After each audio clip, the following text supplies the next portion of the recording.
Hay un lugar más allá de las nubes donde los observadores escudriñan las estrellas. Hay un lugar más allá de la atmósfera donde los intrépidos ponen a prueba sus límites. Hay un lugar más allá de la Tierra donde los visionarios sueñan con explorar. Hay un lugar más allá de la galaxia donde solo llega la imaginación.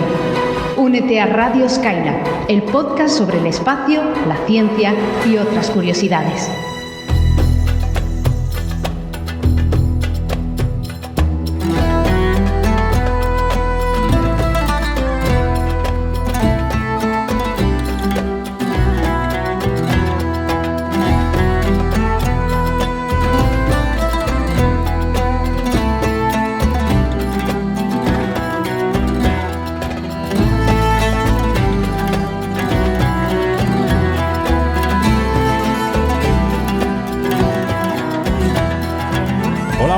Un saludo a todos los espacios trastornados. Bienvenidos al programa número 10 de la segunda temporada de Radio Skylab. Estamos a comienzos de septiembre de 2023 y contamos con los 4 radionautas habituales de este programa. Vamos a hacer esa pequeña ronda y rápida ronda de presentación. Está con nosotros Víctor Manchado de Pirulo Cósmico. Hola, Víctor. Hola a todos, ¿qué tal? Bienvenidos. Qué alegría verles de nuevo. Después de más tiempo del que hubiéramos querido. Bueno, en este caso verlos porque estamos con videoconferencia, gracias a Dios, que nos podemos ver las vale, caras. Vale, vernos a nosotros. Bien. También está con nosotros Cavi Pasos de Mola Saber. Hola, Cavi. Hola a todo el mundo, ¿qué tal? Ya aquí con el curso empezado en septiembre, que yo lo noto mucho, además, y vamos a ver qué tal sale el programa. Y Daniel Marín de Eureka Blog. Hola, Daniel. Hola a todos, ¿cómo estamos? Un programita más. A ver si de aquí a final de año podemos grabar muchos más. Sí, claro. Sí. Bueno, en este micrófono le saluda Víctor Ruiz de Infoastro. Sí. En este verano nos falló un intento de grabación, pero bueno. Y se nos van acumulando los temas. En fin, para este programa, ¿de qué vamos a hablar en este programa? Pues vamos a hablar de la Luna, de las sondas del intento y en algún caso éxito de aterrizaje de sondas en la Luna, en este caso concreto de Rusia y de la India. Y vamos ya a la comprobación. ¿Retroalimentación? Go. Contenidos, go. Recomendaciones, go. Todo listo, despegamos.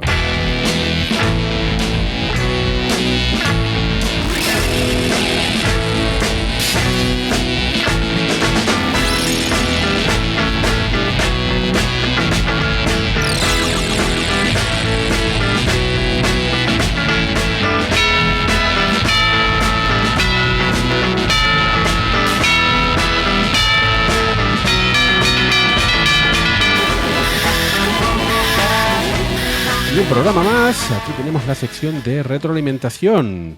Bueno, el programa anterior fue un especial dedicado al libro Proyecto Hail Mary y algunas de las interacciones, bastantes que nos han llegado a través de las redes sociales han sido comentando ese especial. Y quizás hay que empezar con el más común de los comentarios, Cavi, porque nos han hecho muchas aclaraciones, la mayor parte de ellas insistiendo en una definición en concreto acerca del significado justamente del título del libro. Sí, se nos pasó. Quizá el título, que es lo primero que hay que mirar, ¿no? Pero cosas que pasan. Y en efecto, varios oyentes muy acertadamente nos dijeron que al final Hail Mary tiene un significado que en realidad es muy adecuado a la historia que nos leímos todos. Por un lado, por ejemplo, a ver si digo este nombre de este nick bien, Burning Sky 68 nos comenta que los gringos lo utilizan para decir último recurso, pero hay una explicación de Raúl Rivilla que después confirmamos que en efecto Hail Mary es una expresión, una frase hecha que viene de contextos deportivos, en el que se usa para esas jugadas a la desesperada que se hacen cuando ya se está acabando el tiempo, ya no quedan muchas más opciones, y entonces, esa canasta desde el otro campo, esa jugada un poco loca, y la traducción podría ser algo así como jugada a la desesperada, la última jugada, la última oportunidad o virgencita, que salga, por favor. Así que nada. Es un pase de fútbol americano, ¿no? Pero por lo visto también se puede usar en otros contextos deportivos precisamente como ya transferencias del fútbol americano, ¿no? Como que se ha extendido un poquito. Pero en efecto, parece que originalmente viene del fútbol americano. Y por cierto, que insistir que Hail Mary significa Ave María.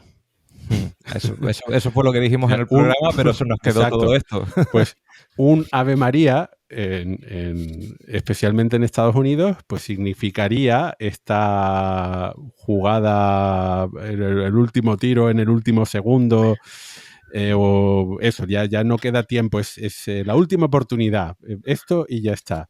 Pues ese Ave María es lo que, efectivamente, lo que hacen en el libro, que solamente tienen una oportunidad, que de hecho, que lo estuvimos debatiendo, ¿no? En lugar de hacer como en Cita con Rama, que envías 3, bueno, eso en el primer libro no se sabe, ¿no? Pero que los ramanes lo hacían todo por triplicado, pues normal, porque con un solo tiro, como le suceda algo a la nave o lo que sea, pues no salvas a tu planeta. Y en este caso también la humanidad envió un solo... Estoy haciendo un destripe para el que no haya escuchado el programa anterior. Pues sí, básicamente. No, porque de las primeras, bueno, un poquito, pero son solamente un par de capítulos y ya se desvela la trama. Pero, en fin, sí, algo le pasa a la Tierra y hay una sola oportunidad para salvarla, ¿no? Bueno, pues ya tenemos aclarado entonces el origen de Hail Mary, por qué el libro se llama así. Bien, sí. Muchas gracias a todos los oyentes por esta aclaración. Y eso me lleva también a, bueno, que quizá podríamos mencionar en esta sección que teníamos pensado lanzar otro club de la lectura. No sé si quieres mencionarlo aquí, Víctor, o dejarlo para después la sección del programa principal. No, sí, ya que estamos hablando de club de lectura, tenemos bastantes comentarios acerca de, y de hecho lo comentamos también en el programa anterior, pero tenemos muchas referencias por ahí al problema de los 3 cuerpos. Nos da la sensación de que muchos de los oyentes ya han leído la trilogía de Cixin Liu. Entonces, estamos tentados de hacerlo, lo que pasa es que algunos de nosotros no lo hemos leído. Y también queremos dar tiempo a otros oyentes para que puedan leer la trilogía. Porque lo que sí que estamos de acuerdo es que deberíamos hacerlo en un solo programa, pero son 3 libros. Y leer 3 libros de una tacada, algunos de nosotros nos resulta más complicado que leer un solo libro. Entonces, nuestra intención es que para el próximo año organizar un club de la lectura con el problema de los 3 cuerpos. Así que el compromiso es que el próximo año haremos un club de lectura del problema de los 3 cuerpos. La cuestión es que no sabemos exactamente cuándo. Entre otras cosas, va a depender de cuándo lo terminemos de leer nosotros. No tenemos esa limitación de la velocidad de lectura de los 4 radionautas. Bueno, tenemos que descartar a Dani, que ya él se lo ha leído toda la trilogía completa. Como sí, no el problema puede ser de otra manera, el resto somos los que vamos un poquito por detrás, haciendo la goma. Sí, bueno, eso, con compromisos familiares y de otro índole, eso es más complicado. Pero bueno, entonces, nuestro compromiso es hacer el próximo año club de lectura. Exactamente cuándo lo iremos comentando, pero no va a ser en enero, así dentro de poquito. Probablemente tardaremos más. E incluso a lo mejor cae algún otro libro de lectura entre medios y lo dejamos para la época de verano. Pero sí que nos parece interesante, dado que, en fin, es una de las trilogías recientes más populares de ciencia ficción, que le dediquemos un club de lectura. Pues, y es muy recomendable. Ahí queda. Vale, pues dicho esto, vamos a empezar ya con las preguntas propiamente dichas, poquitas, y así ya pasamos al programa, pero venga, esta que lleva tiempo en el tintero y quiero que la respondamos ya, nos la hace Daikas Lung, que, bueno, él quería saber asociaciones, clubes o alguna página para iniciarse e iniciar a sus hijos en la astronomía y en la observación a nivel aficionado, que entiendo esto estoy un poco adivinando, pero entiendo que sus hijos son más bien pequeños o pequeñas porque hace una mención de los cuentos que les lee, entonces no pueden ser de mucha edad, rondarán como mucho 7 años. Dicho esto, ¿qué tenéis ahí para recomendarle a Daikas Lum? A ver, porque se puede atacar la historia desde varios puntos de vista. Bueno, la primera recomendación y la más evidente, porque además tienen relación con el programa, empezaron a reunirse para hacer observaciones oyentes tanto de Coffee Break como de Radio Skylab, pues es el grupo Quedadas Estelares. Entonces, en queda.es ellos ya tienen varios grupos por España, tienen en Madrid, Cataluña, Mallorca, Lanzarote, Zamora, Almería, Toledo, Valencia, Euskadi, Extremadura, Burgos, Tenerife, Guadalajara, Andalucía, Cádiz, Sevilla y Huelva y Murcia, ¿vale? Incluso en Argentina. Entonces, y Uruguay, estoy leyendo de su página, lo más actualizado. Entonces, son grupos informales, más o menos, son grupos de Telegram, entonces aparte tienen la página web queda.es y nada, quien quiera apuntarse, si está en alguno de estas regiones, pues apuntarse al grupo de Telegram y cuando haya una convocatoria ir. Es una buena forma de entrar en contacto con otros aficionados y esta es una forma, quizás la que menos resistencia causa. ¿Por qué? Porque también hay agrupaciones astronómicas. En España, de hecho, existían muchas más agrupaciones. Y las agrupaciones ya son algo más formal. Suelen tener su cuota, sus socios y también suelen tener actividades. Es otra forma, ¿eh? No digo que sea peor, digo que es otra forma. Lo que ocurre es que aquí, sobre todo, lo que me preocupa es lo que comentabas, Cabi, es la edad y la expectativa al respecto, ¿no? En las actividades que hacen las agrupaciones astronómicas, pues dependiendo del estilo que tenga cada una de ellas, pues a lo mejor están más enfocadas a personas que ya están bastante metidas dentro de la astronomía y pues se reúnen, van con sus telescopios, tienen sus quedadas, pero a lo mejor cada uno ya tiene su programa de observación, ¿no? Me da la impresión de que quedadas es más informal y quizás más abierto y pues mira por mi telescopio. De todas formas, también en las agrupaciones astronómicas suelen tener observaciones públicas.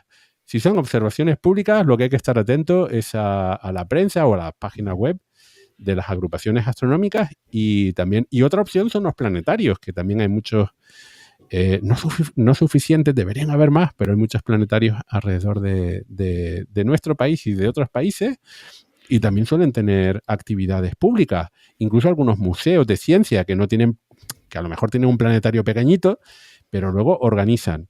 Así que en realidad pues hay muchas opciones diferentes para disfrutar. Si son pequeñitos, si son observadores pequeñitos, es mejor ir a una observación pública. Y si ya son mayores y ven que realmente quieren desarrollar su afición dentro de la astronomía, lo mejor sería pues grupos estables como las agrupaciones que hay a través del país también. Muy bien, pues ya doy paso a la última pregunta y empezamos con el programa. Esta es anónima, pero un poco recurrente. Entonces, yo creo que hace ya bastantes programas que no sale el tema y os la relato. ¿Es posible que todos los asteroides hayan sido cometas, pero que al estar en órbitas más cercanas al Sol ya perdiesen todos los volátiles hace millones de años? Y en caso negativo, ¿cómo distinguimos a un cometa que ha perdido los volátiles de un asteroide común? La primera es que no es posible. Todos los asteroides no. Muchos sí, muchos son antiguos cometas, pero no es posible. ¿Por qué? Porque hay una cosa que se llama la línea de hielo o de nieve, depende cómo la traduzcamos, que básicamente lo que nos dice es la distancia al Sol, del Sol, que cuando se formaron los planetesimales que formaron luego a su vez los planetas, pues estaban formados también de partículas de hielo, de hielos, ¿no? No solo hielo de agua, aunque el hielo de agua es el que es más numeroso y el que está en mayor cantidad en todo el sistema solar. Entonces, a partir de esta línea de nieve o de hielo, como lo queremos llamar, hacia el Sol, la temperatura es demasiado alta para que estos planetesimales, y por lo tanto de donde vienen la mayoría de asteroides, no todos, pero sí la mayoría, pues tengan partículas de hielo, digámoslo así, de forma simple, porque no pudo haberse congelado, lo estamos explicando así de forma muy somera, muy simplista, pero es eso, ¿no? No podían tener hielo en su composición inicial. Entonces hay muchos asteroides que sabemos que se formaron por dentro de esta línea de hielo y por lo tanto no todos los asteroides son antiguos cometas. Ahora bien, en el cinturón de asteroides, efectivamente, además de asteroides, tenemos cuerpos que sabemos que se formaron mucho más lejos del Sol. Algunos son, por tanto, cometas porque tenían muchos volátiles. Y esto es así porque los planetas pues se formaron a distancias diferentes a las que hoy están, ¿no?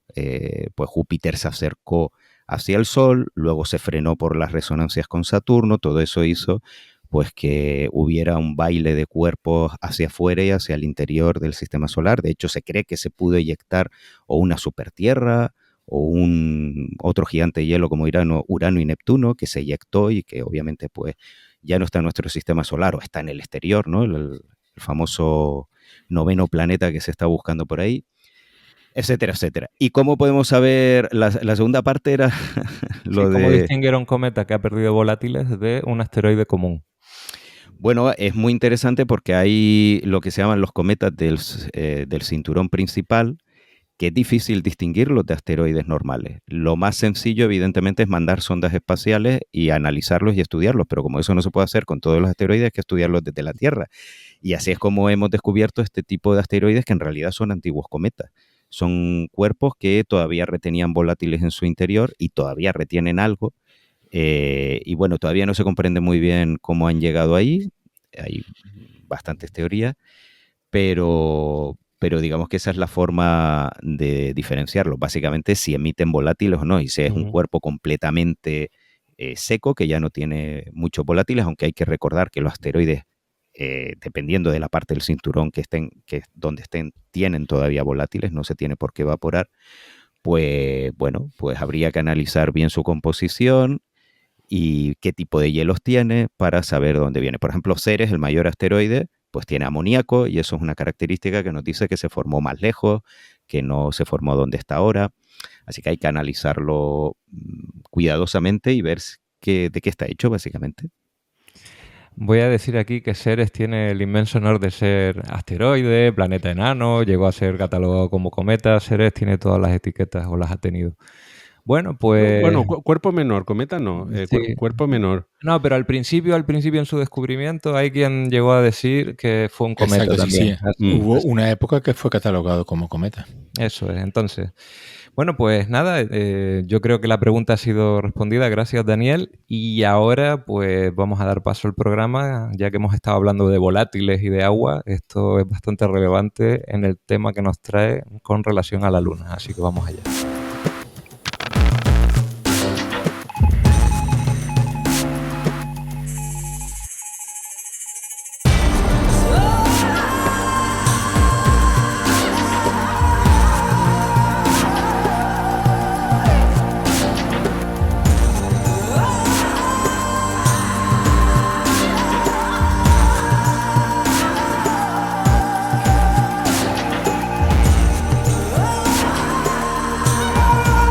Como habíamos comentado en la introducción al programa, vamos a hablar hoy de la Luna y en concreto de sondas que han intentado ir a la Luna. Esto es algo de destripe de lo que vamos a comentar. En el mes de agosto hemos tenido el intento de aterrizaje de 2 sondas en la Luna y ninguna de ellas es de la NASA o de la Agencia Espacial Europea. Son 2 países que de momento no nos han acostumbrado a tener misiones de exploración planetaria, como son la India y Rusia. Y vamos a comenzar por el caso de Luna 25, que es el proyecto de Roscosmos, de la Agencia Espacial Rusa, para llegar a la Luna, después de muchísimos años. De hecho, Daniel, estabas comentando que no realmente debería ser la primera misión rusa que intenta llegar a la superficie de la Luna, porque sí que hubo muchísimos intentos y de hecho se llama Luna 25 porque hubieron pues 24 intentos anteriores. No, muchos más. 24 que lo lograron Luna. bien. Luna, Exacto, sí. exacto. Y bueno, pero claro, eran parte de la Unión Soviética, no de Rusia. Bueno, pues efectivamente, el 10 de agosto Rusia lanzó su misión para ir a la Luna, que se trataba de un explorador, de una sonda de aterrizaje, y en el caso ruso además era con envío a órbita lunar directa. No hizo cambio de órbita aquí en la Tierra, y de hecho llegó a órbita lunar el 16 de agosto. Y tan solo 3 días después intentó. Estaba haciendo corrección de órbita, sí, descendió y mucho. Para preparar, a finales de varios días después, para preparar el descenso, cosa que no ocurrió, porque hubo un problema y al principio no estaba claro qué es lo que había ocurrido. Pero bueno, al final, un día después, dieron la información y vimos que, pues sí, había ocurrido un error con el orbitador, y pues el motor estuvo encendido más tiempo del necesario y había terminado en la superficie lunar. Lo que se llama pasarse de frenada, literalmente. Y aprovecharon para crear un nuevo cráter que todavía no ha sido bautizado. Yo desde aquí ya les propongo el nombre de Uy, como un homenaje a ese exceso de tiempo del motor de frenado, que eso pues... ¿Cómo es Uy? ¿Existe una onomatopeya similar en ruso? Sí, pero a lo mejor no con ese mismo significado, pero parecido. Sí. Ups, quizás sea un poquito más universal. Y claro, por lo visto tenían previsto que el motor de frenado, para ir desorbitando suavemente y posarse con cierta suavidad en la Luna, estuviera el motor encendido, creo que eran 84 o 85 segundos, y a alguien se le fue el dedo y estuvieron 127 segundos con el motor encendido.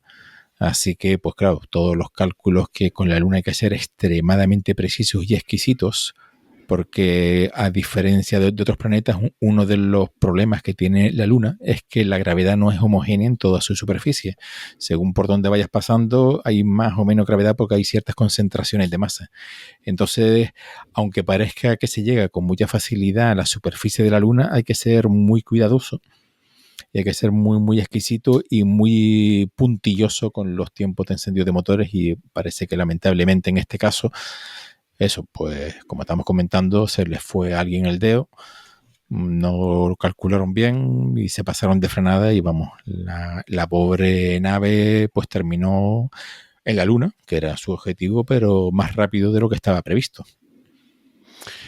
Bueno, Dani, coméntanos un poquito la historia de esta misión, porque desde el punto de vista de la historia soviética, rusa, espacial, sí que era importante, porque realmente ha habido una sequía tremenda dentro del programa espacial ruso postsoviético, de misiones interplanetarias, más allá de la Tierra, porque sí que continúan con un programa potente, ¿no?, de misiones tripuladas.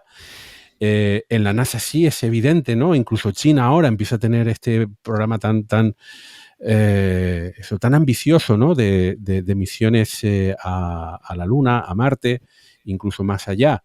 Pero en el caso de Rusia ha habido una sequía y este era el intento de reengancharse, ¿no?, a esta flotilla internacional, ¿no?, de misiones de exploración espacial. Sí, para Rusia esta misión y este accidente han sido un fracaso terrible. Hay mucha gente que en las redes sociales ha comentado, bueno, pues ya lo volverán a intentar. Evidentemente puede que lo intenten, de hecho es lo primero que han dicho, que van a seguir adelante, pero eso no quita que ha sido un palo muy duro. Hay que recordar, y ahora que vamos a hablar luego de la Chandrayaan 3, que ha habido otros Intenso. accidentes. Otros en los últimos años, el único país aquí que lo ha hecho bien toda a la superficie lunar y a la China. órbita lunar es China, que ha posado 3 sondas a la primera y sin ningún fallo, ¿no? Pero bueno, recordemos, pues India se le estrelló el Vikram de la Chandrayaan-2, recordemos a Bereshit de Israel, recordemos a Kuto-R recientemente que también se estrelló de una empresa privada japonesa con muchos componentes europeos que cuando se estrelló hicieron un poco, yo no sé nada de esta sonda, no sé, son un poco los locos, pero en fin, es decir, alunizar en la Luna es complicado, efectivamente, y ha habido otros fallos recientemente, ¿no? Así que por un lado uno puede pensar, bueno, pues uno más no pasa nada. Sí, pero es que aquí estamos hablando de una sonda que llevaba prácticamente 20 años siendo construida y diseñada. Hay que recordar que esta es la tercera sonda que lanza Rusia, desde que es un país independiente, desde 1991, cuando cayó la Unión Soviética. La primera fue la Mars 96, que acabó en Sudamérica, no por culpa de la sonda, por culpa del cohete lanzador. Luego la Phobos Grunt, que fue una debacle también terrible, que por culpa de la etapa superior pues se quedó en órbita baja terrestre en 2011, que iba a ir a Phobos, como su nombre indica. Y esta era la tercera sonda, ¿no? Después de Phobos Grunt hubo todo un replanteamiento del programa de exploración del sistema solar de Roscosmos. Esta misión que nació a finales de los 90 con el nombre de Luna Globe, no se llama Luna 25, sino Luna Globe. Y a veces pues se confunde con otras sondas que iban a seguir después que se llamaban Luna Resource. Pues era la gran esperanza de Roscosmos para volver a la Luna. Y ya digo, como bien has dicho, es la primera sonda lunar que lanza la Rusia actual desde 1991. Decidieron ponerle el nombre de Luna 95, de Luna 25, 95 no, 25. Yo creo que un poco apelando a esa herencia soviética, esos éxitos pasados, quizás también para darle buena suerte, que los rusos son muy supersticiosos, pero hay que decir que la herencia soviética era prácticamente nula. No totalmente cero, porque la empresa que ha fabricado esta sonda, NPO Lavochkin, en su momento, cuando era oficina de diseño, cuando no era una empresa, pues fue la oficina de diseño que construyó todas las sondas automáticas del programa espacial soviético. Entonces hay cierta herencia en gente que trabajó en el programa Luna y luego en Luna Globe y Luna Resource. Hubo ingenieros y hubo técnicos que estuvieron en ambos programas. Algunos ya han fallecido, no llegaron a ver el lanzamiento de Luna Globe. Pero bueno, básicamente es una misión nueva, y esta misión en su forma actual nace a finales de la primera década de este siglo, y pronto, primero es un proyecto independiente, ya digo, se le llama Luna Globe, globo terrestre, en este caso globo lunar, y me refiero que hace referencia al concepto de globo, pero como un cuerpo, ¿no? Un cuerpo planetario, un satélite, algo así. Y pronto lo que hizo Roscosmos fue intentar entablar contactos con India, que aquí viene la gran paradoja de todo esto, que estamos hablando de Chandrayaan, para hacer una misión conjunta. Y esa misión conjunta, que se iba a llamar Chandrayaan-2 para la India y Luna Globe, Luna Resource, según el año en el que estemos hablando, cambiaron mucho de denominación, ¿no? Los rusos. Pues era eso, una misión conjunta donde Rusia ponía una parte y India ponía otra parte. Hubo varias iteraciones de este proyecto. En la mayoría, India iba a poner un orbitador lunar, porque bueno, ya tenía experiencia con Chandrayaan-1, que se estaba diseñando en aquellos momentos y que fue un éxito, hay que recordar. Y pues Rusia iba a poner la sonda de aterrizaje con un rover indio. Luego había otras versiones, hubo varias variantes de este esquema con otras combinaciones. Primero también se planteó un cohete ruso, un Soyuz, luego un cohete indio. Al final se decidió un Soyuz. Bueno, pero al final todo se fue al traste porque se pelearon, la India y Rusia. No es que se pelearan de forma abierta, pero bueno, los programas espaciales de cada país pues fueron por trayectorias diferentes y al final acabó siendo un proyecto ruso solo, que visto lo visto, evidentemente a India pues le ha salido bien la jugada. Pero en principio iba a ser un proyecto conjunto. Y es una paradoja y es una casualidad. Pues el destino ha querido que estas dos sondas, Chandrayaan-3, que es la sucesora de Chandrayaan-2, coincidiese en el tiempo con Luna Globe, con Luna 25, que iban a hacer este proyecto conjunto, pero ha sido una casualidad, no es que la India haya decidido restregarle por los morros a Rusia o cosas por el estilo, sino ha sido casualidad. Bueno, de hecho, ahora sí se lo están restregando con el éxito. Bueno, ahora un que poquito, lo veremos sí. ahora. Bueno, eso lo podemos comentar después, los aspectos de política interna, pero en cuestión de cooperación internacional me resulta curioso, ¿no? Porque la India, vamos a ver, está claro que la estrella hoy en día, la estrella emergente en el panorama espacial internacional es China. Por lo que ya tiene en órbita, por lo que ya tiene de sondas planetarias, por el éxito además de casi todas ellas y por sus planes de futuro. Pero luego también tenemos a la India como una potencia emergente que también tienen sus planes de desarrollo de sondas y poquito a poco ahí van. Entonces, bueno, son países que son potencias, ¿no? Asiáticas con programas espaciales. Nosotros aquí entre Estados Unidos y Europa sí que existe una gran colaboración, e incluso Estados Unidos y Rusia o Agencia Espacial Europea y Rusia antes de la guerra en Ucrania existía una clara voluntad, ¿no? de, por ejemplo, la Estación Espacial Internacional.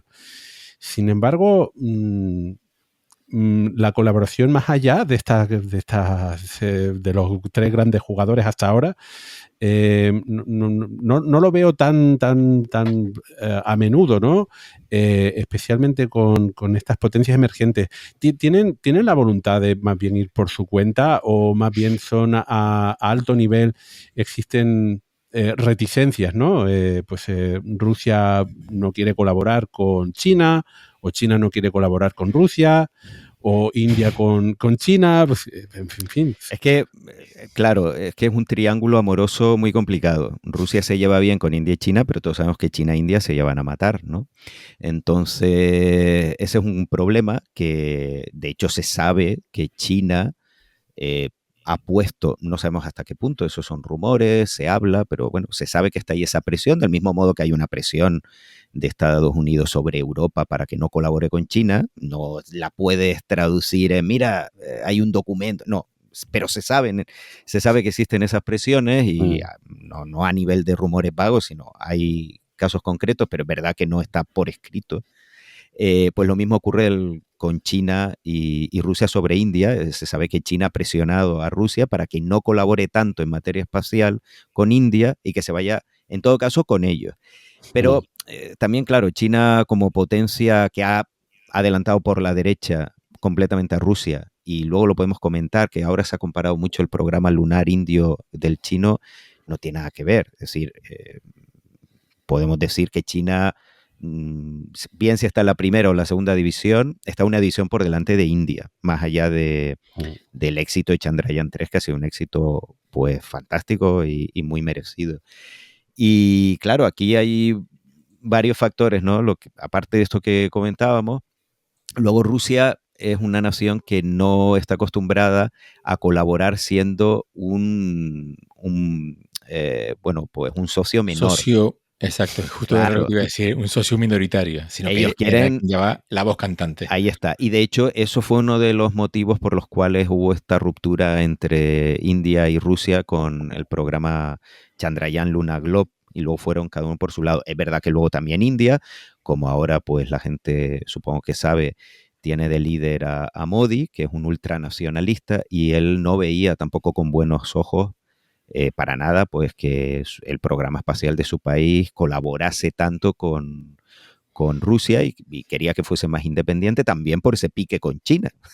O sea, que es que aquí está todo entrelazado, es decir, India tiene que ir a la Luna porque China ha ido a la Luna. Entonces, más allá del interés científico y colaboración internacional, hay ese pique entre las dos naciones, ¿no? Entre China e India.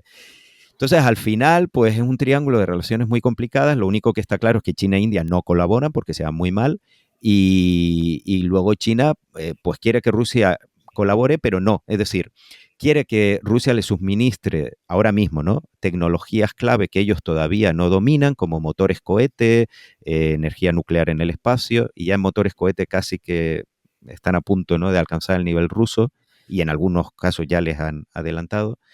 Entonces, pues tampoco quieren que Rusia participe. Y todo esto, obviamente, estoy hablando de antes de la invasión de Ucrania. Ahora no quieren a Rusia para nada. Ahora Rusia es un apestado y ya no quieren, se hacen los locos, ¿no? En los proyectos que tienen con Rusia ni la mencionan, los chinos, digo.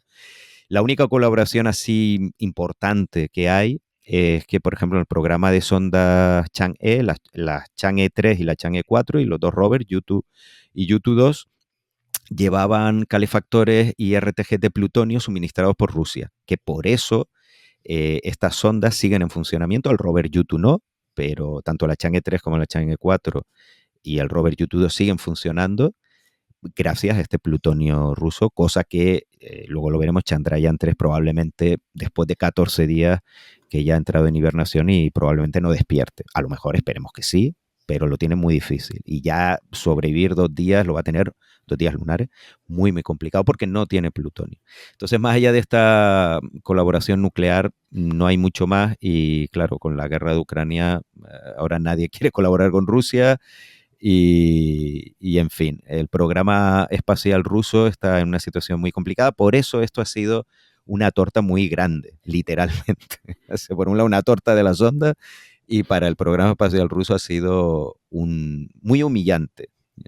Porque además es que ni siquiera fue durante el descenso, como le pasó al Vikram de Chandrayaan 2, sino que aquí fue en una maniobra para simplemente ajustar la órbita y dejarla en una órbita de 18 por 100 kilómetros para luego alunizar.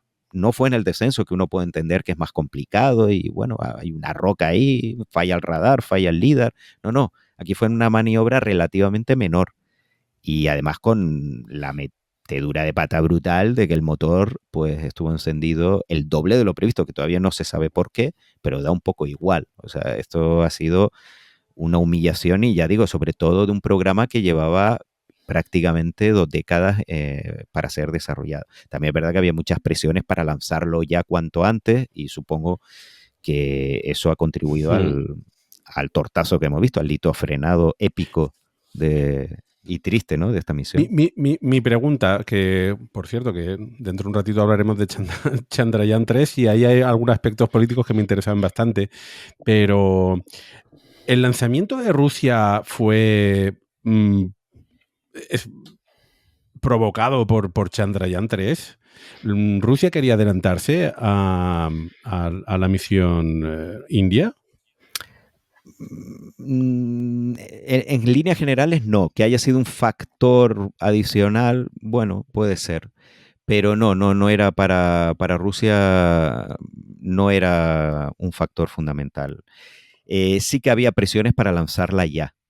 ¿Por qué? Pues porque es un programa que llevaba, ya digo, muchísimos años, se supone que la sonda estaba lista, hay rumores de que había ya ciertos componentes de la sonda que si no se lanzaban, estamos hablando de, ya digo, una sonda que básicamente tiene 10 años cuando se empezó a construir. Que por cierto, esta sonda lleva un RTG también, llevaba, que ha acabado pues reventado contra el suelo lunar, pero lleva un pequeño RTG similar a las de las Chang'e 3 y 4 y de plutonio 238, que al final pues no ha servido para nada. Pero sí, había ciertas presiones internas para lanzarla cuanto antes.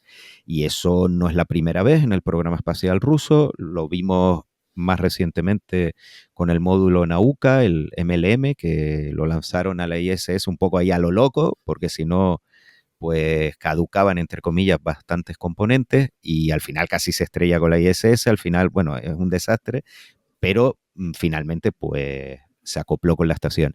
Y aquí pues supongo que hicieron lo mismo, que cruzaron los dedos, que también es lo que pasó con Phobos-Grunt, que era una sonda que no estaba preparada para ser lanzada y la lanzaron. Lo que pasa es que ahora ya el programa espacial ruso pues arrastra una serie de problemas sistémicos, los que ya tenía cuando se lanzó Phobos-Grunt, más los añadidos de todos este año. Y otra cosa, ya que hablas del contexto político internacional, se sabe que las sanciones internacionales le han hecho mucho daño a Roscosmos. Y no me refiero solo de la guerra de Ucrania, sino de la anexión de Crimea en 2014. Eso ralentizó todo el programa Luna Globe y Luna 25 porque, claro, Rusia no tenía acceso a muchísimos componentes de alta tecnología que se fabrican o que se distribuyen en Occidente y se sabe que por eso se retrasó esta misión bastantes años, entre otras cosas, también problemas presupuestarios. Claro, después de la guerra de Ucrania y más sanciones todavía, pues lo ha tenido más complicado. ¿Hasta qué punto las sanciones son la clave, ¿no? de este fracaso? No lo sabemos y quizás no lo sepamos nunca, pero yo creo que han jugado un papel enorme. De forma directa e indirecta. Indirecta me refiero también, por ejemplo, a la sangría de expertos que el programa espacial ruso, pues cada vez se va más gente, pues muchísimos ingenieros jóvenes, científicos jóvenes, que son la renovación, ¿no? Que tiene que tomar el testigo de esa experiencia del programa soviético y de las últimas décadas, pues muchos se están yendo. Otros se caen por la ventana, otros...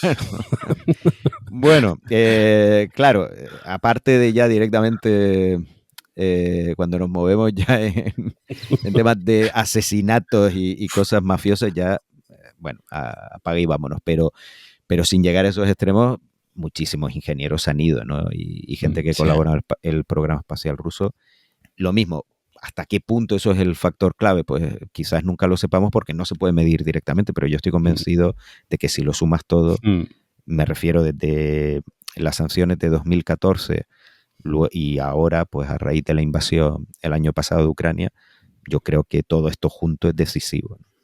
Sí, no, y luego, aparte de los ingenieros que huyeron con los rumores de las primeras movilizaciones para reponer las tremendas pérdidas de la guerra que está teniendo Rusia, es que luego encima hicieron una especie de movilización express dentro de Roscosmos que pedían voluntarios para formar una división o un batallón de militares, pero que eran ingenieros y técnicos de Roscosmos. Y yo cuando vi eso, digo, vale, pues ya directamente han enterrado o están enterrando el programa espacial, ya lo dan por amortizado. Sí, y más allá de que se cojan ingenieros directamente que vayan a luchar Ucrania, que quiero creer que es una minoría, porque evidentemente pues la gente que tiene trabajos que se consideran más o menos importantes no se les manda al frente, pero bueno, independientemente de eso, sí que sabemos que Roscosmos, que es una corporación estatal, ha cambiado de foco y ahora pues su foco es en el programa militar. Roscosmos como corporación estatal fabrica componentes y naves espaciales militares y civiles y ha cambiado ese foco, ¿no? al programa militar. Se han lanzado, por ejemplo, satélites de posicionamiento del sistema GLONASS, me refiero desde que empezó la invasión, ¿no? de Ucrania, y se han lanzado satélites de reconocimiento. Claro, cuando uno ve que el país está fastidiado, la economía está fastidiada, pero si se lanzan satélites militares, pues claro, es eso, ¿no? Que hay este cambio de intereses, de prioridades, y supongo que eso también ha tenido que afectar el desvío de fondos, digámoslo así, de programas fondo civiles. Y de recursos, que Claro, seguramente expertos que están trabajando en esta misión civil, pues probablemente se necesitan más en otros lugares militares y simplemente te quedas con menos personal para dedicárselo a Luna 25, ¿no? Para mí ha sido muy triste por lo que, claro, hay gente que se alegra porque, bueno, eso es aparte, como a alguien que le puede interesar la exploración espacial, como pues evidentemente esto es una misión civil, es muy triste y es una humillación para el programa espacial ruso por todo lo que estamos comentando, ¿no? Que la verdad es que había gente que se esperaba que ni siquiera llegase a la Luna. Fíjate lo mal que estaba Bueno, el asunto. Y pero cuando al final consiguió ponerse en órbita lunar y mandar imágenes y los instrumentos estaban activos y mandaban información y la página del Instituto de Investigaciones Espaciales, el IKI ruso, la verdad es que fue bastante abierto y puso muchísimas cosas, todo el mundo estaba pues bastante optimista con respecto a esta misión. De hecho, los más optimistas eran los internautas rusos que estaban, bueno, entusiasmados porque ellos eran los más pesimistas. Cuando uno mira el foro de Novosti Cosmonautiki, pues bueno, había una porra de en qué fase iba a fallar, cuándo iba aquello a explotar, y cuando llegó a la órbita lunar todo el mundo estaba contentísimo.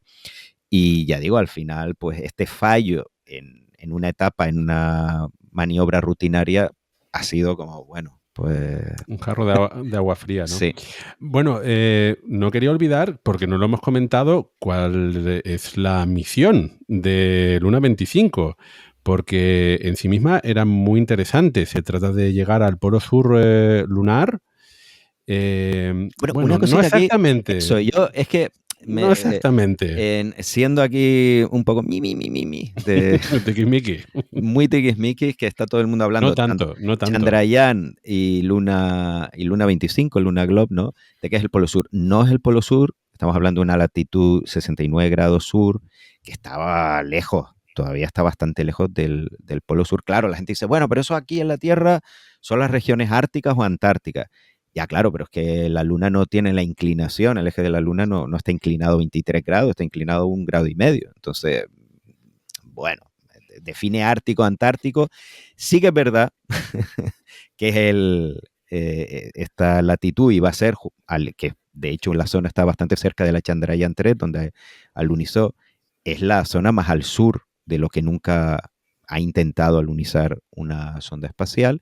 Y sí que es verdad que ya nos encontramos en una zona donde empieza a haber presencia de volátiles, o sea, sobre todo de hielo en determinadas partes del regolito, pero está muy lejos del Polo Sur y donde están esas grandes reservas de hielo. Entonces, lo de Polo Sur a mí me parece exagerado, pero es una zona antártica. Oye, ¿podemos decir ya a estas alturas que la misión definitiva de la Luna 25 era explorar el subsuelo lunar?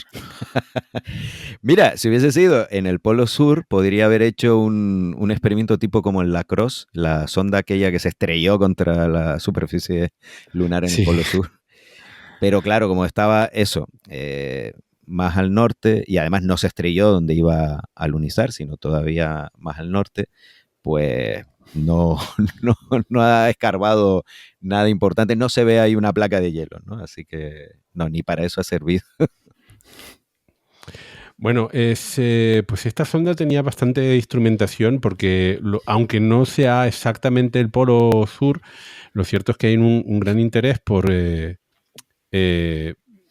bueno, hay una carrera, ¿no? Que eso también, hay una carrera entre China y Estados Unidos por poner un pie en la Luna, pero especialmente poner una base lunar y lo más cerca posible del polo sur lunar, porque por ahí, en teoría, hay bastante agua disponible. Entonces, pues hay bastantes misiones, pero esta era uno de los objetivos de la sonda rusa, de aterrizar lo más cerca posible del polo sur lunar y pues ver cuál es la composición, estudiar y analizar la composición del regolito lunar y ver qué cantidad de agua puede haber por allí disponible. Obviamente, la mayor cantidad de agua estará en el propio sublunar, en el cráter de sombra perpetua, donde entendemos por ahí, y además que ya se sabe por orbitadores, que existen grandes cantidades de agua. Pero bueno,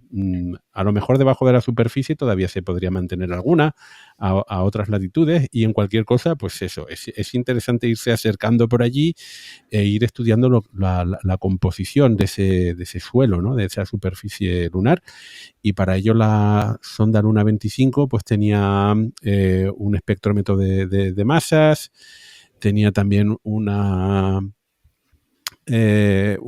experimento para estudiar incluso los micrometeoritos. También Que incluso detectó tenían... una Perseida. el experimento ese. Le impactó un micrometeorito que se cree que era del enjambre de las Qué Perseidas. interesante. Claro, porque el máximo de las Perseidas fue alrededor del 12-13 de agosto. Bien. Y en órbita lunar, bueno, estaban en el 16, o sea que sí, estaban las Perseidas activas. Que incluso tenía un retroreflector láser, la sonda. Que esto en las sondas Apolo, las misiones Apolo instalaron por allí para poder estudiar con telescopios terrestres enviando láseres a la Luna, poder estudiar el movimiento lunar. Muy interesante. Sí, tenía un brazo robot también El brazo robot, para coger efectivamente. el regolito. Y bueno, tenía una carga de instrumentación interesante que podía haber sido mayor si no fuera porque la Agencia Espacial Europea se retiró también de la colaboración a raíz de la invasión de Ucrania y iba a suministrar un instrumento bastante importante que era el LIDAR para ayudar a la navegación autónoma durante la fase final de descenso. Bueno, de todas formas, si lo hubiese llevado tampoco lo habría podido probar porque se había estrellado igual, pero era un instrumento interesante para la Agencia Espacial Europea para aprender a cómo alunizar y para, bueno, a Rusia le hubiese dado mayor seguridad en el descenso de la sonda. Hay que pensar que esta misión Roscosmos la plantea y todavía la sigue planteando como un ensayo para Luna 27, que es un clon de esta sonda, que esta sí iba y en teoría todavía va a ir, pero en 2028, al polo sur de la Luna. Y es una sonda que es, Luna 27 es un poco más pesada y tiene un taladro para explorar el regolito y ver el hielo subterráneo, etcétera. Y de hecho, el taladro que iba a llevar Luna 27 y varios instrumentos eran europeos, que también pues se ha retirado la Agencia Espacial Europea y ya no va a llevar este taladro, ¿no? Luna 27, si es que alguna vez se lanza, porque visto lo visto la cosa está muy mal. Pero bueno, que Roscosmos lo planteaba como un ensayo para Luna 27. Luna 26, por si alguien se lo pregunta, es un orbitador que todo el mundo dice, bueno, ¿y por qué no lanzaron primero Luna 26? Lo más simple, ¿no? Algo más sencillo.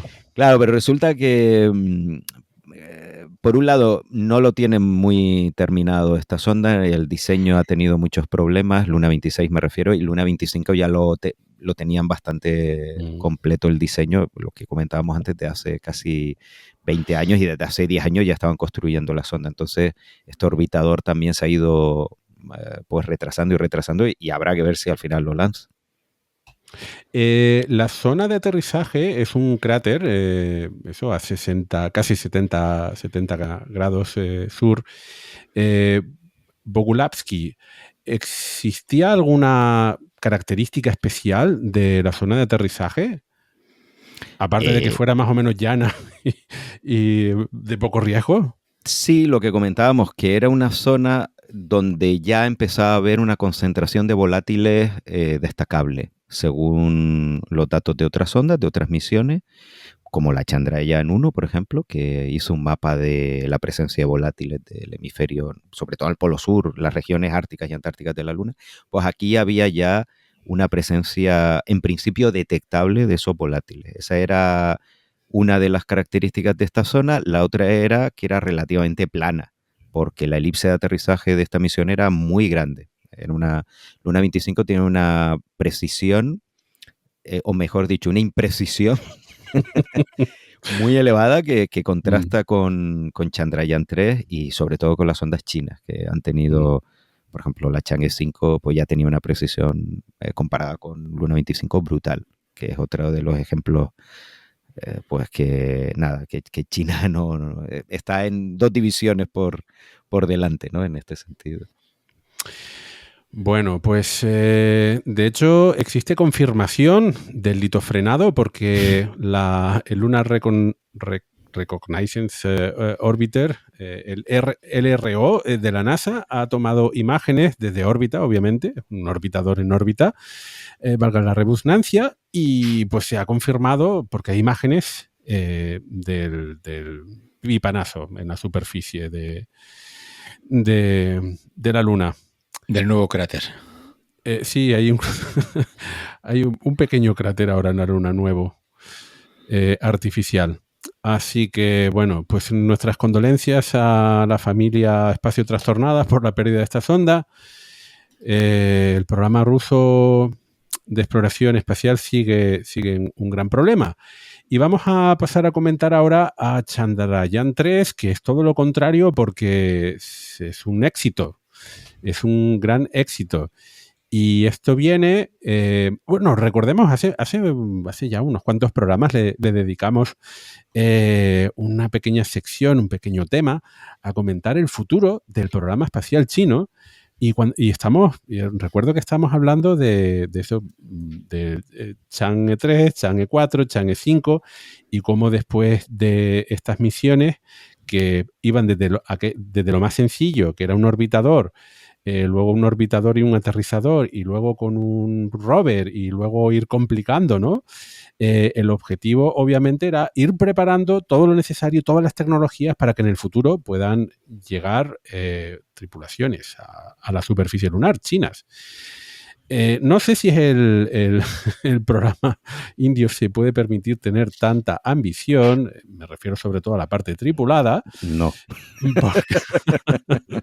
No. Pero lo cierto es que su programa Chandrayaan sigue los pasos, pero vamos a ver, no de los chinos, sino de la tecnología. Pues obviamente lo intentas con lo más sencillo primero y si te funciona, con el conocimiento vas iterando y cada vez vas haciendo sondas más pesadas, más complejas y con objetivos también más ambiciosos. Y bueno, pues tenemos que esto es la misión Chandrayaan 3 continúa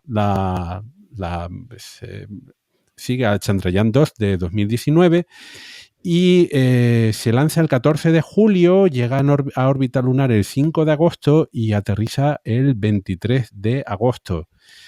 En este caso tenemos un orbitador y una sonda con un pequeño rover y por cierto que no es nada pequeña. Esta misión incluso tiene casi el doble de peso que Luna 25.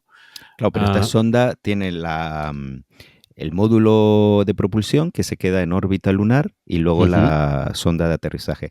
El módulo de propulsión tiene la forma y las dimensiones de... Chandrayaan 3 es una copia, una versión nueva de Chandrayaan 2, que Chandrayaan 2 tenía el orbitador que sigue funcionando en órbita lunar y de la sonda de aterrizaje Vikram que se estrelló en 2019. Que ahí hay bastante confusión porque a veces la gente dice Chandrayaan 2 se estrelló. No, se estrelló la sonda de aterrizaje Vikram de Chandrayaan 2. El orbitador Chandrayaan 2 sigue funcionando y, por cierto, tiene una cámara que es más potente que la LRO. Recientemente publicó ISRO, la Agencia Espacial de la India, una fotografía de una zona de alunizaje del Apolo que se ve en la etapa de descenso de los módulos lunares con una resolución muy grande y bueno, que es una sonda que fue un éxito y sigue funcionando. El orbitador Chandrayaan 2, lo que se estrelló fue Vikram. Y Chandrayaan 3 no iban a construir otro orbitador, que cuesta mucho dinero, pero para cambiar lo mínimo el diseño, pues cogieron la parte propulsiva de los sistemas del orbitador que hacen falta para entrar en órbita lunar y lo llamaron módulo de propulsión, que tiene, ya digo, las dimensiones y la forma del orbitador de Chandrayaan 2, pero es un componente, para que nos entendamos, que no importa. Sirvió para poner el conjunto en órbita lunar, obviamente una maniobra esencial, y luego lo interesante es el Vikram, que aquí, por cierto, ISRO ha tenido una política de comunicación muy buena con esta misión, pero en los nombres le doy un tirón de oreja. Uy. Porque le llama al aterrizador, lo ha llamado Vikram y el rover Pragyan, pero es que claro, estos son los mismos nombres de la misión Chandrayaan 2. Entonces técnicamente Vikram 2 y Pragyan 2, pero como que nadie se acuerda que eso se estrelló, pues lo han vuelto a llamar Vikram, pero es que Vikram ya estaba. Bueno. Entonces, bueno, en fin, ahí sí que... Así es un éxito. Claro, buscas Vikram, Y ya te sale, claro. alunizó. ¿Hubo otro que se estrelló? Sí, pero ese es el hermano tonto. Ese no. Por cierto, que comentaba que el viaje de la sonda, la órbita, ¿no? De la sonda rusa había sido un lanzamiento directo a la Luna. En este caso, no sé si me imagino que por ahorro de combustible o porque la tecnología en realidad se los permitía, estuvo en órbita alrededor de la Tierra durante varios días, cambiando su órbita y haciéndola cada vez más alta. Y bueno, tardó bastante en ponerse en órbita lunar, porque se lanza el 14 de julio, pero en órbita lunar no llega hasta el 5 de agosto. Es un buen viaje. Esto es algo que la ISRO tiene mucha experiencia, que es en aprovechar, digamos, la poca capacidad de carga de sus cohetes, bueno, tanto el PSLV como el GSLV, el Mark I, el Mark II, se utilizó el más pesado, el Mark II, pero aún así no son cohetes muy potentes. Entonces, para compensar, se han hecho expertos en esto de ir haciendo maniobras encendidos en el periastro, que es más eficiente por el efecto Oberth. Nos interesa que el cambio de delta V, la maniobra propulsiva, sea en el periastro, que dure lo mínimo y con el máximo impulso. Como estos motores no tienen mucho impulso, pues lo que se hace es ir distribuyendo ese encendido en varios encendidos. Y así el tiempo que este motor, que esté encendido, está cerca del periastro, lo maximiza. Es muy ingenioso y lo hacen tanto para abandonar la órbita terrestre como luego en la Luna también hicieron lo inverso. Varios encendidos, el conjunto, para hasta tener una órbita circular antes del alunizaje, ¿no? Y esto, ya digo, ISRO lo hace con muchísimas misiones, recientemente también con el Observatorio Solar que acaban de lanzar, Aditya L1, y también van a hacer esta serie de maniobras antes de ir al punto L1 de Lagrange. Entonces, son expertos en este tipo de maniobras. Claro, me imagino sacarle partido a los recursos escasos que tienes, como bien dices. Si no, no tienes un cohete muy potente que te permita hacer una trayectoria más directa, pues vas haciéndolo poquito a poco. Una cosa que sí te quería preguntar, Dani, era que he leído por ahí que el presupuesto de la misión esta de Chandrayaan era realmente bajo, que estaba en torno a los 75 millones de dólares. Sí, es una misión de bajo coste, casi todo lo que hace la ISRO es de bastante bajo coste. Lo que pasa es que yo no me lo termino de creer. A ver, por supuesto que es mucho más barato que las sondas occidentales, que la NASA, seguro. Probablemente también es una misión bastante más barata que las últimas Chang'e, sin duda. Pero no me lo acabo de creer en el sentido que hay que tener en cuenta, claro, que la mano de obra en India, aunque India ya no es ese país que muchos tienen en mente, ¿no? Ha avanzado y está desarrollándose muy rápido. No caigamos en la trampa de pensar que es la India hace 20 años, como hay gente que todavía piensa en China, como la China hace 20 o 30 años. Bueno, China evidentemente es otra historia, pero India también ha cambiado muchísimo. Entonces, pero el coste de la mano de obra sigue siendo muy barata y luego hay, pues no sé cómo decir, que se difumina un poco hay un intento, sí, hay un intento de decir la cifra más baja de cada misión espacial. Entonces, cuando existe, me refiero por parte del propio gobierno. Entonces, cuando hay ese intento, bueno, no digo que la cifra real sea muchísimo más alta. No tengo ni idea, pero vamos a hacer números. El cohete comercial, y yo entiendo que cada país hacer estas cuentas es un poco complicado, pero el cohete comercial más barato del mundo sabemos que es el Falcon 9. Y creo recordar que al menos hace un par de años hablábamos de que quizás el lanzamiento, los costes entiendo que a lo mejor han bajado, pero estaban cerca de los 50 millones de dólares. Entonces, sí, ha bajado, pero sí, por ahí, en orden de magnitud. Claro, ahora se reutilizan un montón las etapas, lo tendrán todo mucho más optimizado.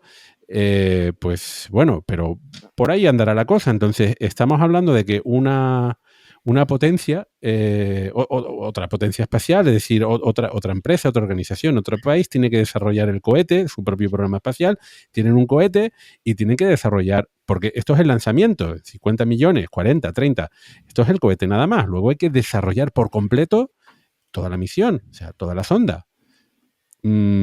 a mí cuesta creer, ¿no? Que las dos cosas, tanto el lanzamiento como...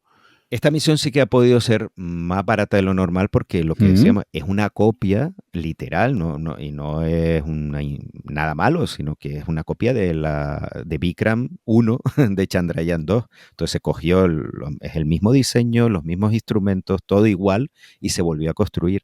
Entonces, y además sin lo que decíamos, sin el orbitador y todos los instrumentos del orbitador. Entonces es comprensible que haya un ahorro significativo porque estás haciendo una sonda espacial que ya realmente habías construido, la estás reconstruyendo. Y aún así a la ISRO le costó muchísimo volver a fabricarla. Esta misión tenía que haber tenido lugar hace unos cuantos años, pero por la crisis, la pandemia de COVID y problemas presupuestarios, pues se retrasó hasta este año, ¿no? Pero ojo, que vaya por delante que India tiene muchísimo mérito en su programa espacial en general. Simplemente tiene muchísimo mérito, pero además es verdad que hace misiones muy ambiciosas científicamente a un coste ridículo, ¿no? Muy, muy bajo.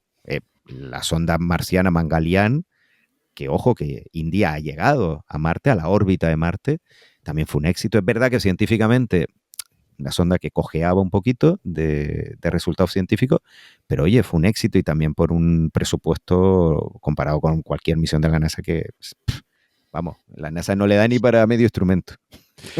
Bueno, volviendo al tema de la llegada a órbita, algo que te quería preguntar es si entonces, al tener un cohete poco potente, habrán tenido que dedicar buena parte de la carga útil a propelente para poder hacer los cambios de órbita y poder llegar a la Luna. Sí, claro, es una sonda que está en los límites de lo que puede lanzar el GSLV Mark II, ¿no? Que ahora lo llaman el MV3. Bueno, el tema de los cohetes indios es muy fascinante, por cierto. Este es un tema que podríamos hablar porque han usado tecnología europea, tecnología rusa. Hay etapas superiores de estos cohetes criogénicas que vienen de Rusia. Luego hay etapas, motores hipergólicos que son construidos bajo licencia los Viking europeos que usaba el Ariane 4. O sea, es muy interesante este tema. Pero sí, es una sonda que va ajustadita a la capacidad de carga de este cohete, que no es muy potente. Igual que el Luna 25 estaba relativamente ajustada a la capacidad del Soyuz 2, que ahora mismo es el caballo de carga de Roscosmos, ¿no? Lo ha sido en las últimas décadas y lo sigue siendo porque el Proton lo quieren quitar, el Angara 5 se lanza poco. Entonces son sondas relativamente pequeñas, vamos a decirlo así. La Chang'e 4, las Chang'e 3, 4 y 5 eran sondas más pesadas, sobre todo la Chang'e 5, las chinas, y utilizaban cohetes más grandes, el Larga Marcha 5. Entonces son efectivamente misiones que tienen una carga útil limitada, tanto Luna 25 como Chandrayaan 3. Bueno, pues lo cierto es que esta sonda ha sido un éxito, ¿vale? Porque no solamente llegó eso el 5 de agosto a órbita lunar, sino que el aterrizaje, el 23 de agosto, esto lo vi en directo. Y por aquí te voy... No me digas que lo mejor no fue el final, el final. Con Modi, con... Sí. Modi ahí, o sea, no sabemos si la sonda, bueno, la cara del señor era, pero ¿esto ha alunizado de verdad o se ha estrellado otra vez? Bueno, para quien no la haya visto, acostumbrado, y es obvio, aquí son sesgos, ¿no? Es diferencias culturales, pero acostumbrado a ver los lanzamientos, aterrizajes, misiones europeas o estadounidenses, en las cuales el idioma, pues los que sabemos un poco de inglés, pues ya no es una barrera. La verdad es que a mí me resultó más complicado seguir el aterrizaje porque sí que había una intérprete o incluso una científica que hablaba en inglés, pero primero hablaban en indio y luego, después de un rato hablando en indio, hablaban en inglés. En hindi. Hacían como la traducción. Entonces, no es que hubiese dos canales, uno en inglés y otro en hindi, sino que directamente eran los dos. Y creo que esto le restaba dinamismo a la narración, ¿no? De lo que iba ocurriendo y sobre todo que es que no, claro, tenían su pantalla con su información, las imágenes se iban refrescando poquito a poco, Pero sí que es cierto que cuando se ponían a aplaudir o a comentar algo, pues tardabas un rato en saber qué es lo que estaba ocurriendo hasta que la chica, la mujer, podía traducirlo al inglés. Y lo cierto es que después de que sucede el aterrizaje en el que, bueno, pues la tasa de refresco no era alta, sino que iban llegando fotogramas y además de baja resolución primero de la etapa de descenso, o sea, durante la etapa de descenso hasta que aterriza, las imágenes eran un poco complicadas de traducir, sí que habían una serie de métricas, ¿no? Que te iban diciendo a qué altura estaba, etcétera. Bueno, pues Pero ahí, justo ahí cortan. ahí me mosqueé porque cuando se pone en la pantalla la telemetría, se ve que la telemetría indica que, o sea, no sigue lo planeado. La sonda empezó a descender desde 30 kilómetros en vez de los 25, empezó a descender antes de lo que se había previsto, porque el ordenador de a bordo, pues así lo decidió, porque no olvidemos que esto es una maniobra automática. Y claro, veías que la trayectoria de descenso no era la prevista. Y digo, ay, mi madre, esto va a volver a estrellarse, pero como no decían nada y dentro de que no seguía la forma sí era correcta, pero no la situación de la gráfica de descenso. Entonces yo, bueno, pues como la forma es correcta y nadie dice nada, supongo que irá bien. Fue muy complicado seguir la maniobra. A mí me resultó muy complicado seguir la maniobra porque ni siquiera la telemetría y los gráficos que eran hechos por ordenador, un ordenador antiguo, por cierto, lo siento, la verdad es que la recreación no estaba excesivamente trabajada, pero oye, era eficaz. Víctor, es una visión low cost, o sea, no tenía No, se van a presupuesto para los CGI. se van a gastar todos los gráficos. Ahora comento al Claro. respecto, Víctor.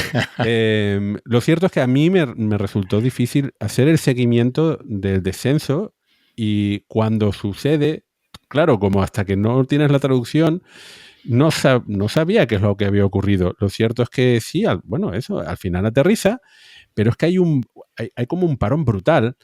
Las imágenes, además, que va enviando la sonda, ves que la sonda está haciendo cosas raras, se desplazó un poquito casi en la superficie, incluso en la propia superficie.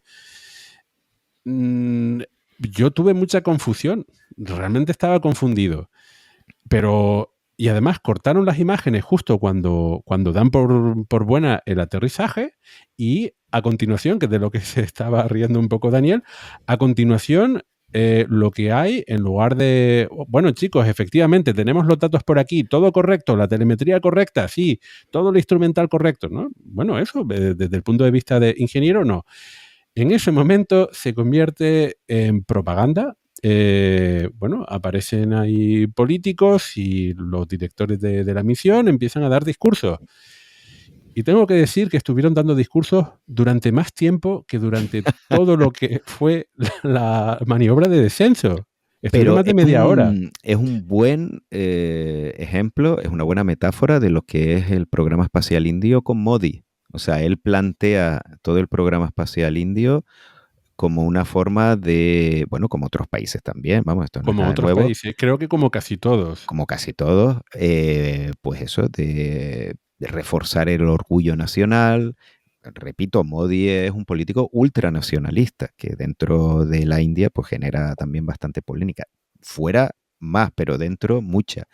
Y lo que comentabas que la transmisión no fuese en inglés, también eso es muy característico de los tiempos con Modi, porque uno puede pensar, bueno, pues es normal que hablen hindi en la India, pero es que en la India hay muchísimos idiomas y hay muchísimas etnias y provincias enteras que no se sienten representadas por el hindi, aunque sea el idioma vernáculo, ¿no? Más extendido, y por eso hablan tanto en inglés en la India. No es solo porque los hayan colonizado los ingleses, que es obvio, sino porque es que la diferencia idiomática entre las distintas zonas de la India es brutal, y estamos hablando, ojo, no es catalán, es castellano, son idiomas que no tienen nada que ver entre sí en muchísimos casos. Entonces eso también es, toda la retransmisión es un buen ejemplo de la India actual. entendería que hicieran, por ejemplo, cuando veamos ojalá, estamos en septiembre, no sabemos todavía fechas, pero entendemos que ahora será el reintento de lanzamiento del Miura 1 por PLD Space. Yo entendería que hubiesen 2 retransmisiones, o al menos el audio, un audio en español y otro en inglés. Lo entendería perfectamente, uno para el mercado internacional y otro para el hispano, solamente aquí en España, ¿no? Pero allí es que era era eso, un solo canal de audio y me resultaba complicado seguir los dos por las pausas, no era tan dinámico. Si algo ocurre, pues no te lo están comentando en tiempo real. Primero te lo cuentan en hindi y no es una crítica que lo hagan en hindi, es que me parece normal que tuviesen uno dedicado exclusivamente a hindi. Perfecto. Y entonces lo siguen también en tiempo real. Yo creo que pero bueno. También, además del problema lingüístico, creo que había una intención de asegurarse bien de que todo estaba saliendo correcto después de lo que había pasado con Vikra 1 y que en aquel caso sí que se veía que la telemetría se desviaba claramente y al final pues bueno, se estrelló, pero ahí hubo cierta confusión, no se sabía si había alunizado, ¿no? Y la transmisión fue un poquito caótica, que bueno, me parece por otro lado muy sincero por Normal, si no irlo tienen. y normal. Y yo creo que aquí muchas de esas pausas y esas esperas, además del problema idiomático, era eso, ¿no? Que estaban confirmándolo todo bien y claro, eso al final cuando estaba Modi, que pasan lo que tú dices, de la animación, pasan a la cara de este hombre como si él fuera la luna. Pero la sonda alunizada se ha posado en la luna o en la cabeza de este hombre. Que por cierto, si no recuerdo mal, Modi estaba reunido con el grupo BRICS en Johannesburgo, en Sudáfrica. Hizo era una conexión en remoto. Y luego después del aterrizaje, quiero decir, en las horas posteriores también hubo confusión porque se esperaban a que ISRO publicase las imágenes. Y en realidad lo que ocurrió, si no recuerdo mal, es que se fueron filtrando de forma no oficial. Y alguien comentaba que es que estaban esperando a que Modi volviese a India para poder celebrar de forma correcta y propia el aterrizaje. Y por cierto, que aunque hay una parte quizás cuestionable, ¿no? de la utilización, nosotros que nos gustaría que esto fuese algo más de la humanidad y no algo en concreto de un país, ¿no? Pero lo cierto es que efectivamente se utiliza la inversión en ciencia y especialmente en los grandes proyectos científicos y en la exploración espacial, pues para propaganda nacionalista de cada uno de los países. Lo hacemos aquí en Europa, se hace en Estados Unidos, se hace en Rusia. No es nada nuevo, ¿no? Pero quizás aquí fue con un elemento mucho más importante que en otros lugares. Sería equivalente como que, imagínense que se lanza el Miura, en vez del 1 el 5, llega a órbita y de repente cuando acaban de confirmar que ha llegado a órbita, pues se para la transmisión y aparece la cara del presidente o presidente del gobierno que tengamos en ese momento. Eso sería épico, sí. Y tendremos media hora de discurso, ¿vale? De nuestro presidente acerca del... Bueno, es que lo primero que dijeron fue India is on the moon. Sí. India is on the moon fue lo primero que se dijo, ¿no? India. Pero, por otro lado, eso ha sido acompañado, creo que por una reacción popular importante, que los indios se sintieron muy identificados con ese hito. Porque efectivamente para cualquier país enviar una sonda a la Luna, hacerla descender, es un reto tecnológico, y que hayan estado involucrados una serie de científicos, técnicos, ingenieros indios, pues para ellos les debe llenar de orgullo, como a nosotros nos sentimos orgullosos cuando la Agencia Espacial Europea pues consigue que una sonda se pose en un cometa. oiga, pues es un reto y ha sido con dinero europeo. Que Nuestros ya que lo aplausos. dice, ninguna sonda europea se ha posado en la Luna. ¿Vale? Entonces... Es que, ¿para qué? Eso, ¿Para ¿para qué? Con la de tráfico que hay ahí para aparcar ahora. Mejor vamos a un cometa que En fin, territorio bueno, virgen. has comentado algunas cosas ya de Chandrayaan 3. Las hemos comentado por aquí. Tiene parte de orbitador, tiene parte de aterrizador, pero también tenía un pequeño rover que de hecho ha ido caminando por la superficie. Pragyan, el rover Pragyan 2 realmente, porque el 1 se estrelló, pero lo que comentábamos, pues el rover Pragyan, que significa sabiduría en sánscrito, es el quinto rover automático que recorre la superficie lunar después de los Lunokhod soviéticos y los Yutu 1 y 2 chinos. Y porque a todas estas hay que recordar que India se convierte en el segundo país en este siglo que logra lunizar suavemente, y después de China, y claro, y después de la Unión Soviética y de Estados Unidos en el siglo XX, ¿no? Y es un rover, es el más pequeño, es el rover automático más pequeño que se ha lanzado a la Luna y que la ha recorrido, porque solo tiene unos 25 kilos. Por ejemplo, Yutu 1 y 2 son unos 140 kilos, y los Lunokhod ya eran, pues bueno, eran del tamaño y con la masa de un coche, ¿no? Bueno, el peso en la Luna es un sexto del de la Tierra, entonces mejor hablar de masa, una masa de 25 kilos. Y ha sido pues el protagonista, yo creo, de esta misión, porque aquí hay que resaltar que Chandrayaan 3, el problema que tiene, Vikram y Pragyan, la sonda de aterrizaje y el rover, es lo que decíamos antes, no tienen calefactores de RHU ni RTG, de plutonio 238, de ningún otro isótopo, entonces es muy difícil que sobrevivan a la noche lunar. El día en la luna, entendiendo como día cuando hay sol, dura 2 semanas aproximadamente, y la noche otras 2 semanas, y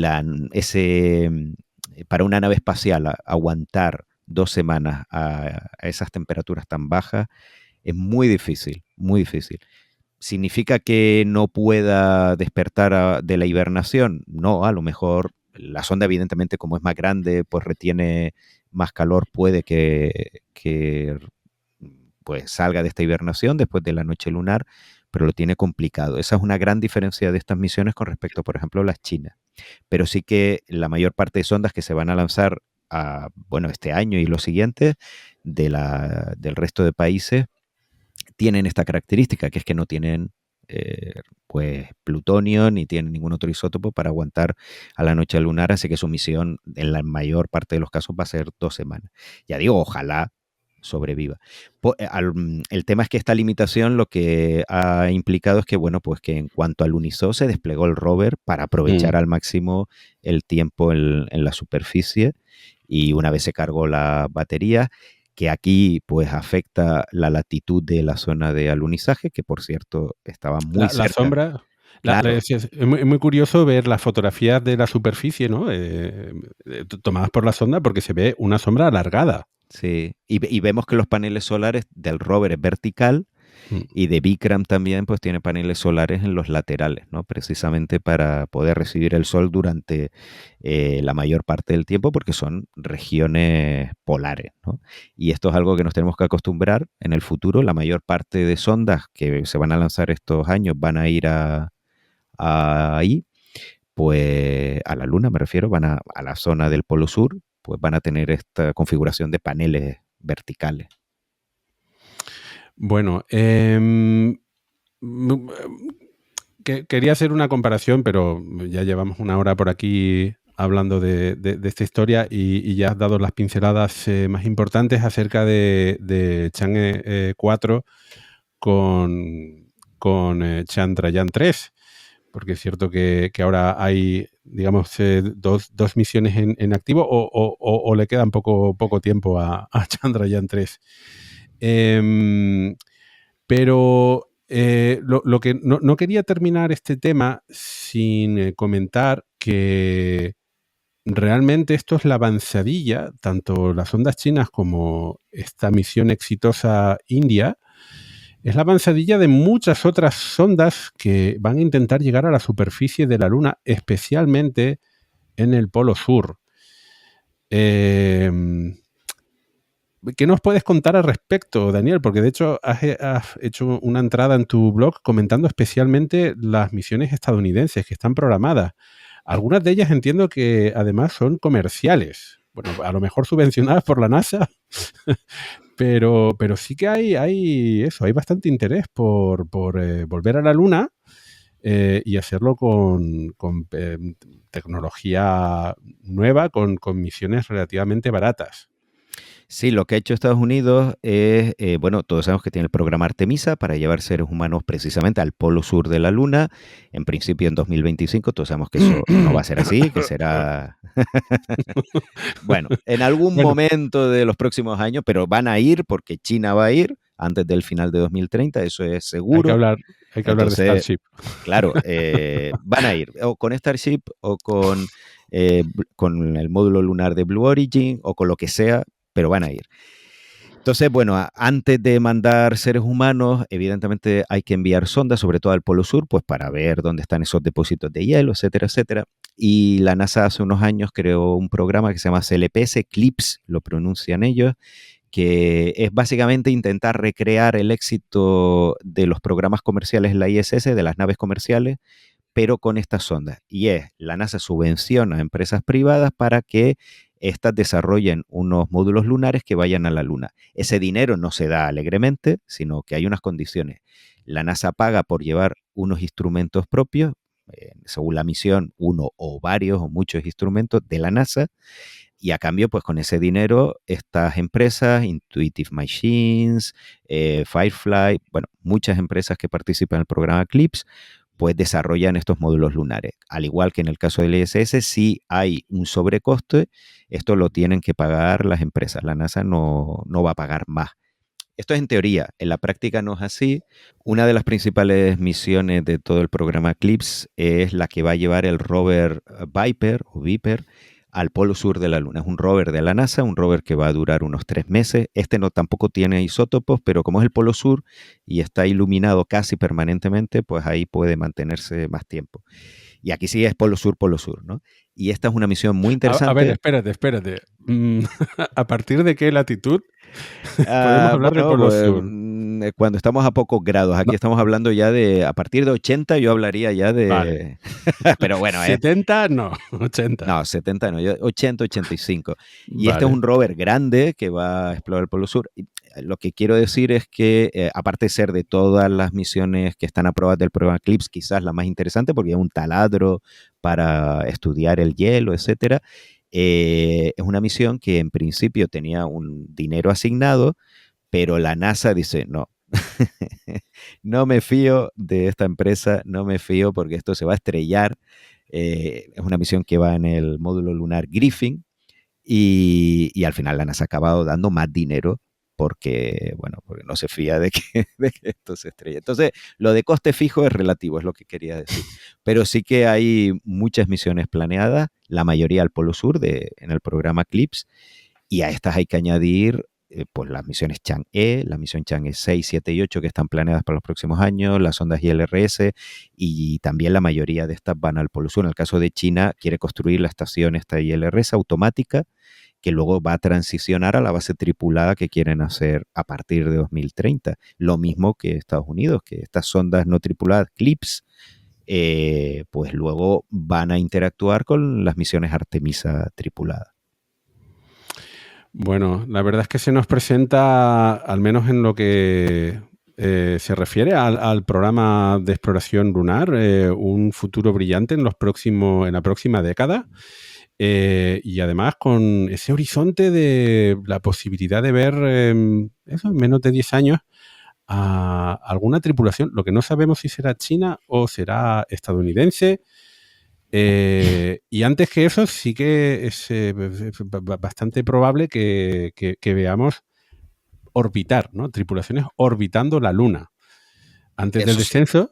Eso en un par de años, Artemisa 2 Está ahí en marcha y eso sí, bueno, quien dice 2 dice 3 años, en teoría es el año que viene, pero no. Ojalá. Eso sí va a llevarse a cabo seguro, así que veremos por lo menos astronautas alrededor de la Luna en poquitos años. En muy poquitos. Bueno, ¿quién nos iba a decir? Bueno, a mí no, porque no había nacido cuando el programa Apolo, ¿no? Incluso cuando terminó el programa Apolo, pero ¿quién nos iba a decir a los habitantes, a los humanos que habían nacido en aquella época, que iban a pasar más de 50 años antes de que los humanos volvieran a la Luna? Pero bueno, la tecnología ha avanzado un montón. Ya no solamente son 2 países los que tienen el monopolio para llegar a la Luna. Incluso ahora vemos como potencias medianas, no quiero decir económicas, en población son enormes, ¿no? India y China. Vemos como cada vez tienen un programa espacial cada vez más potente. Y sí que hay, bueno, eso lo dejaremos para otro programa, pero esta competencia por ver quién ocupa y no sé si coloniza desde el punto de vista negativo, ¿no? Ese polo sur lunar, quién se hace con ese regolito, ese agua, ¿no? Quien reclama para sí, aunque, en fin, los tratados internacionales no lo permitan. Pues de todo esto y mucho más hablaremos en próximos programas. Así que aquí dejamos eso y en cuanto haya novedades acerca de la Luna, especialmente Artemisa, lo comentaremos por aquí. Esta es la historia de 2 pardillos que se ríen con estilo, son los reyes del humor. No cambies de rumbo, amigo, ni te muevas de tu sitio, que ya empieza la función. Con los agentes de la tía, Mortadelo y Filemón, compañeros de fatiga, el mequetrefe y el gran bufón, rey de los disfraces, van en busca de un nuevo caso por resolver. Llegamos a la sección de recomendaciones, momento para descubrir nuevos contenidos, hoy de la mano de Daniel Marín, que nos va a recomendar además un libro de factura hispana, está en español y el autor además lo conocemos. Es, a ver, que para los que no solamente nosotros, que para cualquiera que haya estado en internet una buena temporada y sea espacio trastornado, habrá oído hablar del autor de este libro. A ver, Daniel, cuéntanos. Pues mi recomendación, y yo creo que hablo por toda la gente de Radio Skylab, por todos los tripulantes, es una recomendación de todo el podcast, aunque no se lo hayan leído. El libro es Viajes Interestelares, Historia de las Sondas Voyager, de Pedro León, de la editorial Guadalmazán. Un libro que acaba de salir. Pedro León, para quien no lo conozca, como bien comentas, pues un veterano de Internet en temas del telespacio, es el espacio trastornado de pro en las redes, es el que creó Sondas Espaciales, que es un foro que todavía sigue activo, señores, a pesar de las redes sociales. Más de 20 años después. Sí, a pesar de los blogs, todavía sigue activo. Yo todavía tengo mi usuario ahí en Sondas Espaciales. Reconozco que no puedo participar, aunque me gustaría, pero no me da la vida. Y aún así, pues hay mucha gente que sigue participando en el foro. Y vamos, en uno de, ya digo, el foro decano de la astronáutica en castellano, y Pedro León, que también es una persona que está muy activa en las redes sociales, no solo en su página, pues hace poco había publicado un libro que es un libro muy recomendable, creo que lo llegamos a recomendar, si no me equivoco. Estoy casi convencido que sí. Que sí. Si no, lo recomendamos ya, el primer libro. Eso no estaba en mi libro de la exploración espacial, que lo tengo por aquí también a mano. Y es un libro fantástico para introducirse muchísimos conceptos básicos y no tan básicos de astronáutica, explicados de forma amena y de forma entretenida, que hay mucha gente que a veces dice, oye, pues a mí me gusta el espacio, pero lo veo todo como muy difícil, ¿cómo empiezo a aprender cosas sobre astronáutica?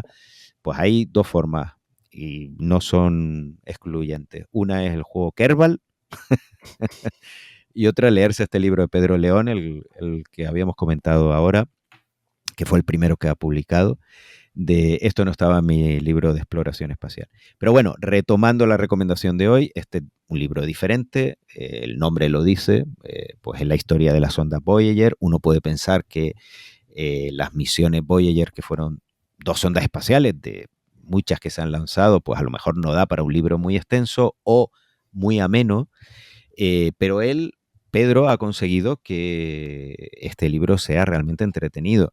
Y no solo desde el punto de vista científico, porque los descubrimientos de la Voyager sí que dan pie, evidentemente, a contar muchas historias entretenidas, hablar de Io, hablar de Europa, de Encélado en Saturno, de todos los descubrimientos que fueron haciendo estas misiones, según iban pasando a los planetas, la Voyager 2, todos los planetas exteriores, Voyager 1 solo hasta Saturno, Júpiter y Saturno.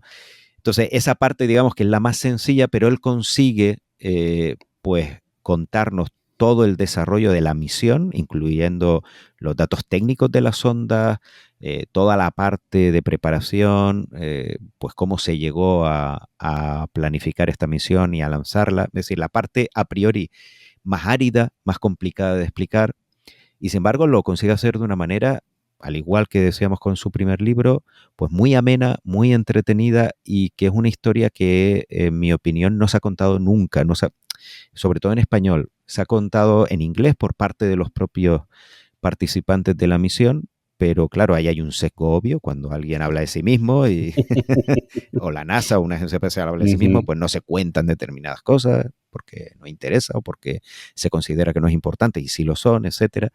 Y yo por eso me atrevo a decir que es la obra más completa que he visto sobre la Voyager, incluyendo los libros que hay de esta misión en inglés, porque esos libros, ya digo, o bien se centran en los descubrimientos geológicos y planetarios, o bien la parte técnica pues es muy árida y muy aburrida. Y aquí nos cuenta todo lo que es el desarrollo de la Voyager de una forma entretenida, con mucho nivel. A pesar de que es entretenido, pues cuenta muchísimos detalles, cosas que no sabías que no sabías, que eso siempre es lo más valioso de un libro de este tipo.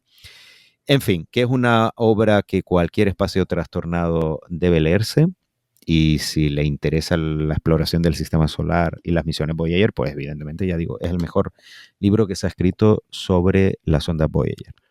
Ahí queda casi nada. En fin, por cierto, que voy a aprovechar para felicitar a la editorial, porque es el segundo libro que le publica a Pedro León, y no suele ser habitual que editoriales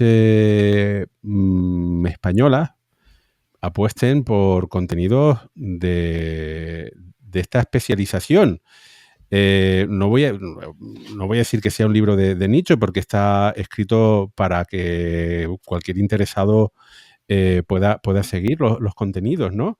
Pero sí es cierto que es obvio que si a uno le interesa la exploración espacial, pues va a tener una probabilidad más grande de terminar con el libro debajo del brazo. Así que felicidades a la editorial y felicidades a Pedro. Por cierto, acabo de comprobar que al menos en la página web no tenemos ninguna mención a su libro anterior, así que... doble recomendación, entonces. Doble recomendación, sí.